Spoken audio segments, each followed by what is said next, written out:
तुम्ही आम्हाला सांगा, पालघर निवडणुकीसंदर्भात काय काय आहे त्याच्याबद्दल पहिली माहिती द्या. पालघर नगर परिषद सार्वत्रिक निवडणुकीचा जो कार्यक्रम घोषित झालेला आहे त्याच्यानुसार मी निवडणूक निर्णय अधिकारी म्हणून आहे. शिवसाहेब प्रशांत जाधव साहेब निवडणूक निर्णय अधिकारी आहेत. तहसीलदार रमेश शेंडगे साहेब निवडणूक निर्णय अधिकारी आहेत.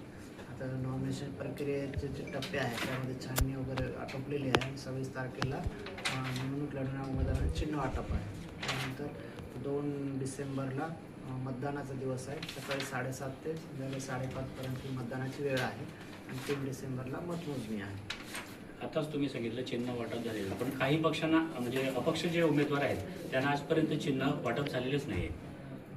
नाही, आता निवडणूक कार्यक्रम जो राज्य निवडणूक आयोगाने दिलेला आहे त्याच्यानुसार ज्या तारखेला चिन्ह वाटप प्रोग्राम दिलेला आहे तो 26 तारीख आहे.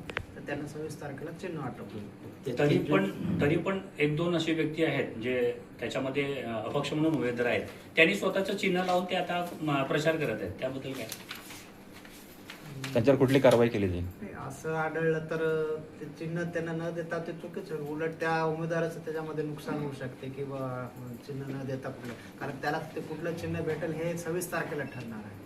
त्यामुळे पण आपल्याकडनं काही कारवाई आम्हाला जसं निदर्शनास आलं तर आम्ही उमेदवारांना त्याच्यावर सतर्क करू की आपलं याच्यात नुकसान होणार आहे. मग आता ह्याच्यावर चौकशी होईल की नाही? नाही, आम्हाला आढळलं तर त्या नियमानुसार ते काय असेल ते कारवाई करू. सर, पण जे आता अपक्ष उमेदवार आहेत तर त्यांच्याजवळ चिन्हच नाही आणि ज्यांचे पक्ष आहेत त्यांना ते प्रचार करतात जो तर त्यांच्यावर अन्याय नाही का अपक्ष उमेदवारांवर, कारण त्याच्यावर चिन्ह नाही आहे. त्याच्याविषयी मला काय बोलता येणार नाही. जे राज्य निवडणूक आयोगाचा जो कार्यक्रम त्याच्यानुसारच आम्ही चिन्ह वाटप 26 तारखेला आहे आणि पक्षाला कसं ऑलरेडी चिन्ह ठरलेलं आहे त्यांना ते चिन्ह मिळत असते.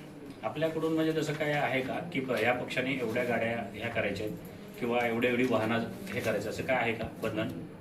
तसं काय बंधन नाही. निवडणूक खर्चाची मर्यादा दिलेली आहे, त्यामुळे खर्चाच्या मर्यादेत ते प्रचारासाठी वाहनं लावू शकतात. नगरसेवकाला किती मर्यादा आहे खर्चाची?